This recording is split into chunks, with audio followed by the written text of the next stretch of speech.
오늘 우리에게 주신 하나님의 말씀, 구약성경 이사야 58장의 말씀입니다. 58장 1절로부터 12절까지의 말씀,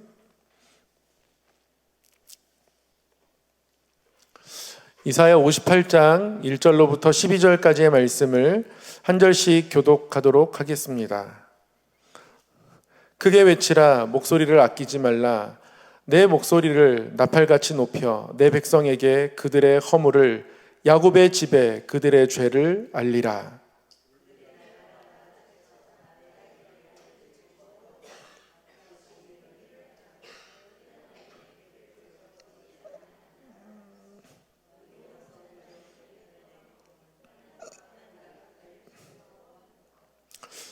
우리가 금식하되 어찌하여 주께서 보지 아니하시오며, 우리가 마음을 괴롭게 하되 어찌하여 주께서 알아주지 아니하시나이까. 보라, 너희가 금식하는 날에 오락을 구하며 온갖 일을 시키는도다.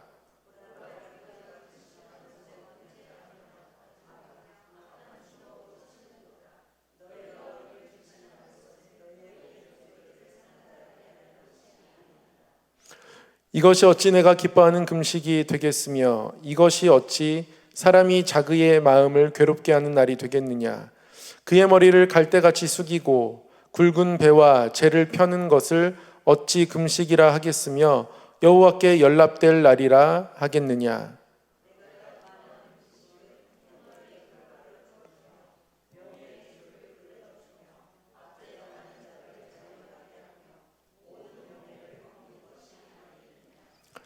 또 줄인 자에게 내 양식을 나누어 주며 유리하는 빈민을 집에 들이며 헐벗은 자를 보면 입히며 또 내 곤욕을 피하여 스스로 숨지 아니하는 것이 아니겠느냐.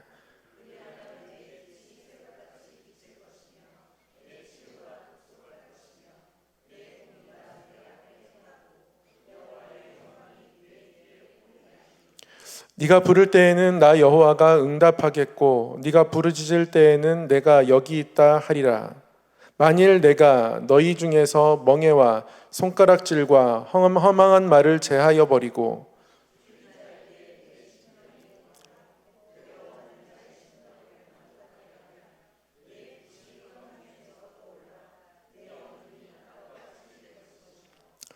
여호와가 너를 항상 인도하여 메마른 곳에서도 내 영혼을 만족하게 하며 내 뼈를 견고하게 하리니, 너는 물된 동산 같겠고 물이 끊어지지 아니하는 샘 같을 것이라. 내게서 날 자들이 오래 황폐된 곳들을 다시 세울 것이며, 너는 역대의 파괴된 기초를 쌓으리니, 너를 일컬어 무너진 데를 보수하는 자라 할 것이며, 길을 수축하여 거할 곳이 되게 하는 자라 하리라. 아멘. 오늘도 하나님 앞에 기도의 자리를 사모하고 하나님의 성전에 올라오신 우리 성도님들을 진심으로 환영하고 축복합니다. 우리 서로에게 한번 이렇게 인사하고 권면하겠습니다. 당신은 참 특별한 사람입니다.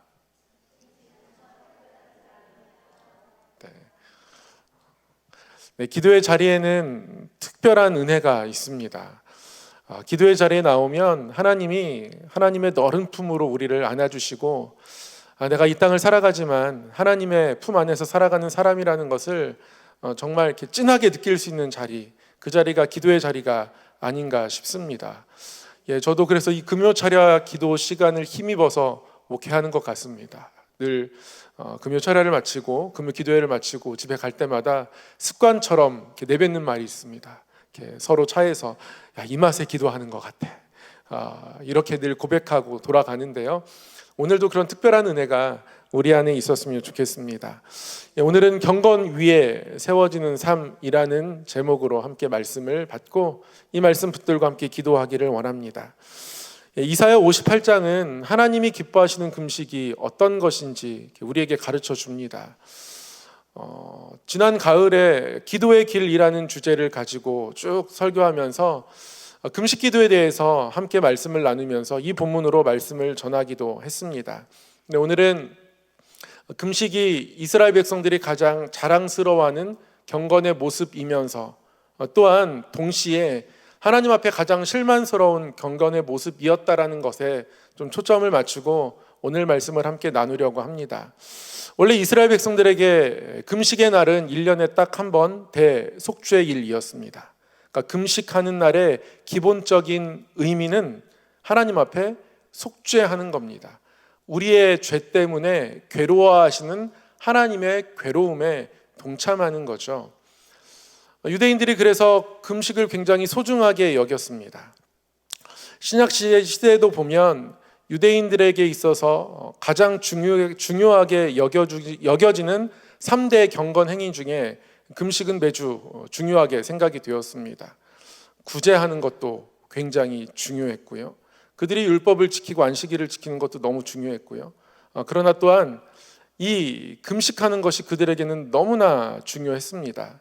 얼마나 중요했던지 시간이 흐르면서 이들은 금식하는 날을 점점 늘려가기 시작했죠. 1년에 한 번 금식하던 것을 모세가 시내산 위에 올라갔던 그날, 그리고 시내산에서 내려온 그날, 목요일, 월요일도 금식하고요. 그러다가 예루살렘을 잃어버린 날도 슬픔의 금식을 하고, 그래서 이스라엘 백성들은 점점 금식하는 날을 이런 방식으로 늘려갑니다. 중요한 것은 금식하는 날이 늘려가지만 이들의 금식이, 이들의 경건이 하나님의 마음에 닿지 않았다는 겁니다. 오늘 1절 말씀 하나님께서 이렇게 말씀하시죠. 크게 외쳐라, 목소리를 아끼지 말라, 네 목소리를 나팔과 같이 높여라. 3가지 명령이 나타나게 되는데요. 그만큼 오늘 하나님께서 이스라엘 백성들에게 하고자 하는 말씀이 너무 중요한 말씀이었던 겁니다. 하나님이 그들에게 한 가지 죄와 허물을 지적하고자 하십니다. 특별히 1절에서 그들의 허물을 하나님께서 지적하시겠다고 하는데요. 이 허물이라는 것이 어떤 뜻이냐면 단순한 실수 아니면 철없이 모르고 하는 어떤 행동 이런 게 아니라요. 이 허물이라는 말의 원래 뜻은 반역이라는 뜻입니다. 하나님 앞에 반역한 것들을 내가 너희들에게 알게 하겠다. 그러니 목소리를 가장 크게 외쳐야 하고 모든 사람이 듣도록 얘기해야 한다는 것이죠. 그러면서 하나님이 2절에 이렇게 말씀하십니다. 그들이 날마다 나를 찾아 나의 길 알기를 즐거워함이 마치 공의를 행하여 그의 하나님의 규례를 저버리지 아니하는 나라 같아서 의로운 판단을 내게 구하며 하나님과 가까이 하기를 즐거워하는도다. 2절만 따로 떼어서 읽잖아요. 그러면 이스라엘 백성들이 하나님께 꽤 경건을 잘 지켜가는 괜찮은 백성인 것처럼 보입니다. 근데 2절의 말씀은 그런 뜻이 아니라요. 그들이 마치 스스로 착각하기를 이라고 단서를 붙이고 2절을 읽으시면 2절의 내용이 더 정확히 다가오죠. 그러니까 그들이 스스로 착각하기를 우리는 하나님 알기를 즐거워하고 그의 길을 너무 잘 알고 있고 그래서 공의를 잘 행하고 있고 하나님의 규례를 정말 하나도 저버리지 않는 나라이고 그래서 하나님 우리가 어떻습니까? 라고 하나님의 판단을 구하면 하나님이 그렇지 니네 참 의롭다 라고 그런 판단을 받을 만한 모습들, 그렇게 하나님과 가까이 하며 즐거워하는 백성들로 스스로를 착각하고 있다는 거예요. 그들이 그렇게 스스로를 여기고 바라보고 있다라는 겁니다. 그들의 금식이 점점 늘어나면 늘어날수록 하나님 앞에 우리가 더 가까이 나아가고 있다. 물리적인 겉모습을 가지고 우리가 하나님 앞에 더 하나님의 뜻을 행하고 있고 하나님이 참 괜찮은 신앙인이다. 참 괜찮은 사람이다. 괜찮은 백성이다. 그렇게 우리를 판단할 거야 라고 하나님과는 전혀 다른 판단을 스스로 내리는 가운데 있다라는 겁니다. 중요한 건 무엇이냐면요. 이들이 스스로를 그렇게 판단하더라는 겁니다. 우리가 우리 스스로를 점검하는데요. 하나님 말씀 앞에서 하나님의 시선으로 점검하지 않고 스스로를 꽤나 긍정적으로 판단할 때가 있습니다. 이것이 우리의 경건의 가장 큰 장애물입니다. 아버지가 집에서 나는 참 괜찮은 남편이야 라고 스스로를 판단하는 순간 나머지 가족에게는 괴로움이에요. 목회자가 나는 참 괜찮은 목사야 라고 스스로 판단하고 그렇게 스스로를 규정하는 순간 그 교인은 굉장히 불행해질 겁니다. 아무도 온전한 사람이 없거든요. 늘 하나님 앞에서 나로 인해서 어떠한 괴로움이 또 누구한가에게 생겨나지 않을까, 스스로 하나님께 내가 괴로움이 되지 않을까라고 점검하고 하나님 뜻을 물어야 하는데, 스스로를 괜찮다라고 규정해 버리는 순간 우리는 더 이상 경건해질 수 없게 되는 겁니다. 경건을 통하여 하나님 가까이 가는 길들이 막혀지게 되는 거죠.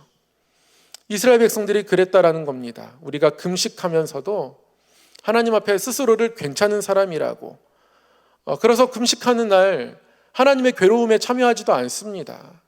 하나님이 우리 때문에 괴로워할 거라는 생각은 전혀 하지 않습니다.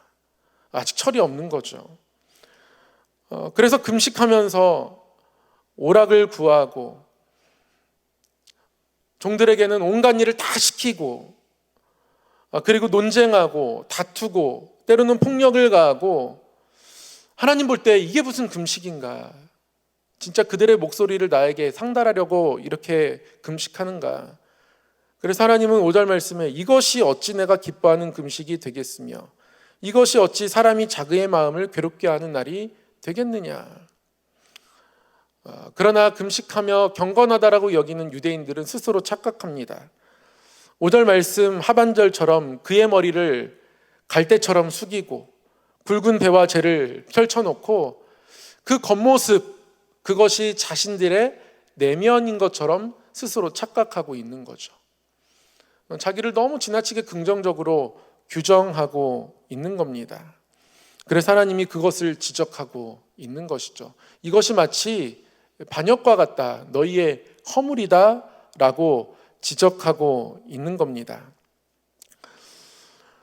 그러면서 하나님께서 이제 6절 이하에 하나님이 기뻐하시는 금식이 어떤 것인지, 하나님이 기뻐하시는 금식은 흉악의 결박을 풀어주고 멍에의 줄을 끌어주고, 그러니까 노예된 자들을 자유롭게 풀어주는 거죠.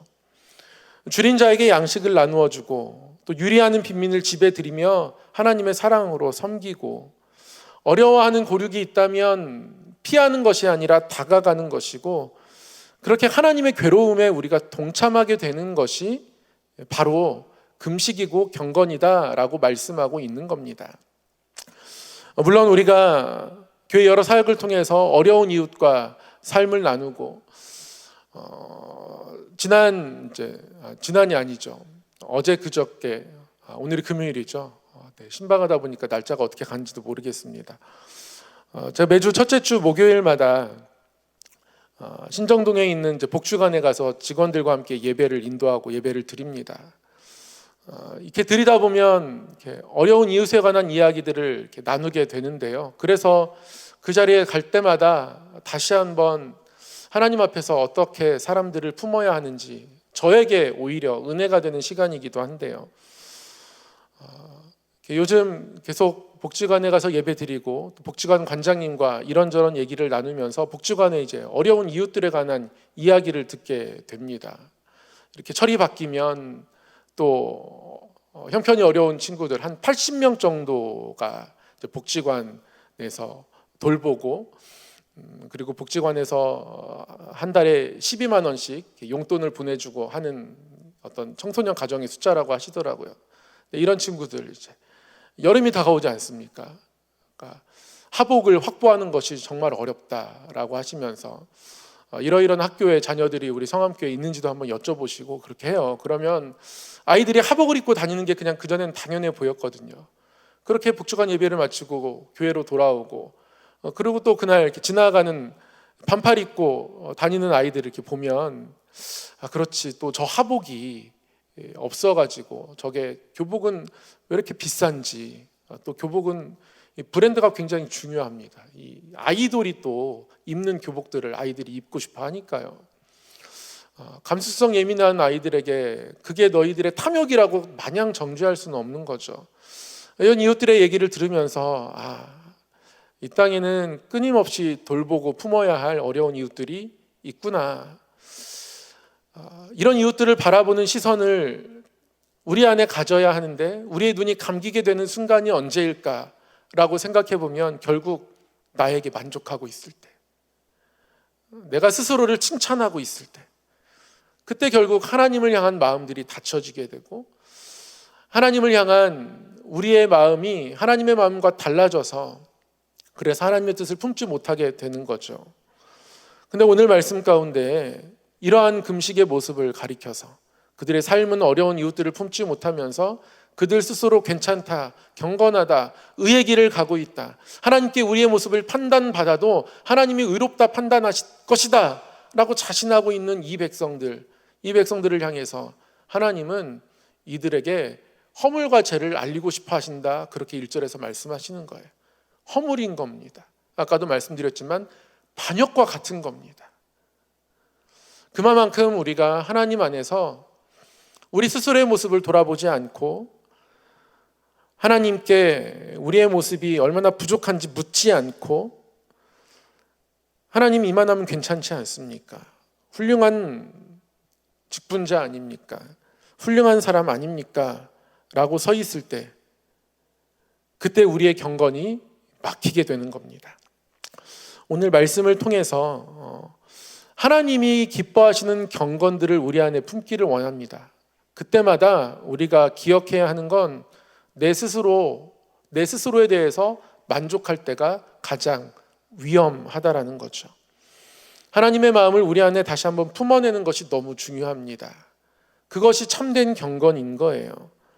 그리고 하나님이 기뻐하시는 금식을 구체적으로 이렇게 말씀해 주시면서 한 가지 약속을 더 해주십니다. 8절 이하에 보면 그리하면 내 빛이 새벽같이 비칠 것이며, 원문을 그대로 살려서 번역하면 내 빛이 새벽처럼 폭발할 것이며, 그러니까 해가 마치 폭발하듯이 솟아오르는 것처럼, 그래서 그동안의 어두움이 한순간에 씻기는 것처럼 하나님이 그렇게 강력하게 임하겠다라는 거예요. 그러니까 하나님은 하나님의 뜻과 하나님의 일들을 우리 안에 강력하게 부어주고 싶어 하십니다. 그런 하나님의 능력과 마음들을 우리가 경험하기 위해서 하나님 앞에 우리가 가져야 하는 고백은 하나님 부족합니다 입니다. 하나님 아직도 부족합니다. 연약합니다. 하나님 그럼에도 불구하고 하나님 사용하시고 붙들고 계셔주셔서 감사합니다. 이 마음이죠. 이게 경건의 마음인 겁니다. 그리고 하나님께서 괴롭게 바라보시는 누군가를 품어내고 그 길들을 행하면서 우리는 점점 하나님의 일들에 동참하게 되는 거죠. 그러고 보니까 그런 것이더라고요. 우리가 경건의 유익 여러 가지로 정의할 수 있겠지만 경건의 유익이라는 것, 결국 하나님이 나에게 해주실 것들을 내가 미리 행하면서 하나님이 나를 향한 계획들을 더욱더 강하게 품게 되는 것, 그게 경건의 유익이더라고요. 금식하면서 어려운 이웃들을 품고 그들을 섬기고 그럴 때에 그것이 단순히 어떤 하나님의 명령에 순종을 떠나서 하나님이 나에게 이런 공급자가 되심을 더 바라보게 되는 거죠. 내가 연약하지만 하나님이 나를 채우실 것을 그 경건의 삶 속에서 다시 한번 마음에 품고 기도하게 되는 겁니다.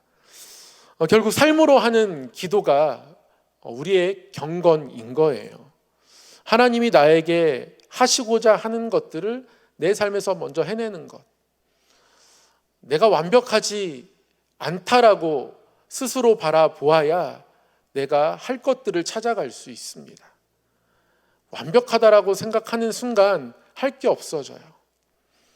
그러나 스스로 돌아보면 완벽하지 않다라고 하나님 앞 겸손히 나를 낮추고 내가 할 것을 하나님 앞에 올려드릴 것을 찾아가는 그 경건의 모습이 있으면 이것은 하나님이 나에게 행하실 것을 미리 행하는 어떤 삶으로 하는, 몸으로 하는 기도가 되더라는 것이죠.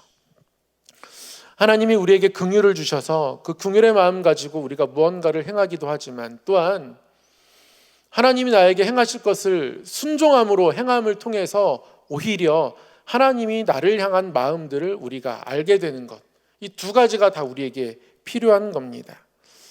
이사야 58장 이 말씀을 통해서 다시 한번 우리의 모습을 돌아보기를 원합니다. 하나님은 우리의 삶 가운데에 빛처럼 그 새벽의 빛이 폭발하듯 임하고 싶어 하십니다. 하나님의 영광으로 임하게 되고 그때 치유가 급속하고 하나님이 부르짖을 때에 하나님 응답하시고 그리고 하나님께서 우리에게 빛으로 임하여 주셔서 우리의 모든 어두움이 물러가 낮처럼 될 것이고 물된 동산처럼 우리의 삶을 인도하시겠다, 그렇게 말씀하고 계십니다. 12절 말씀해 보면 너에게서 날 자들이 황폐한 곳들을 다시 세우고 사람이 살 수 있는 번성하는 성읍을 만드는 길을 수축하는 자가 되고, 하나님이 우리의 자손까지 하나님의 은혜 베푸시길 원하는 마음들을 말씀 안에 담아주고 계십니다. 이런 하나님의 은혜가 있는 자리로 나아갈 때 우리에게 필요한 건 하나님 그것을 내가 원합니다 라는 마음이 아니라 오히려 하나님 제가 여전히 부족합니다 라는 마음이에요. 하나님 제가 부족합니다. 그러나 그것을 채우실 하나님, 그리고 채우실 하나님을 기대하고 그 채우실 하나님의 역사하심을 내 삶에서 삶의 기도로 만들어가는 것이 우리가 하나님 앞에 취해야 하는 경건이라고 오늘 말씀이 가르쳐 주는 것이죠. 그러한 경건들을 우리 안에 결단하며 하나님 앞에 나아가기를 소망합니다. 오늘 이 말씀을 기억하시면서 하나님 앞에 이 주신 특별히 2절의 말씀이 우리의 착각이 되지 않기를, 유대인들이 가지고 있었던 이 착각들이 우리의 착각이 되지 않고 우리의 부족함을 늘 하나님 앞에 점검받으며 하나님 채우실 것을 기대하고 살아가고, 그래서 그 기대함 가운데에 하나님이 행하실 일들을 또 바라보며 우리의 삶에서 우리가 할 수 있는 것들을 해나가는 그러한 참된 경건이 우리 안에 있기를 소망합니다. 사랑의 하나님 아버지, 우리를 구원하신 은혜가 크고 우리를 사랑하신 사랑이 깊어서 하나님 앞에 설 때마다 우리가 늘 부족한 사람임을 고백합니다. 하나님, 그러나 우리를 여전히 사랑하시고 우리에게 임하시며 은혜 베푸시는 하나님의 손길을 바라보며 기도하며 나아가오니 하나님 크신 팔로 우리를 안아주시고 붙들어 주시옵소서. 하나님, 때로는 되었다, 때로는 괜찮다, 스스로에 만족했던, 그리고 그 만족이 하나님을 가리웠던 우리의 허물들을 고백하오니 제하여 주시고, 오히려 하나님 앞에 우리의 부족함을 고백할 때 하나님의 더 큰 은혜로 나타내 주셔서 하나님을 향한 기대와 소망이 날로 커져가며 깊어져가는 복된 성도의 삶을 살아가게 하시고, 떠오르는 새벽빛처럼 폭발적으로 임하시는 하나님의 큰 은혜를 맛보는 선물 또한 허락하여 주시옵소서. 이 시간 하나님께 기도한 모든 것 하나님 들으시고 응답하여 주셔서 또 하나님의 동행과 응답 가운데 살아가는 복된 걸음 되게 하여 주옵소서. 예수님의 이름으로 기도드리옵나이다. 아멘.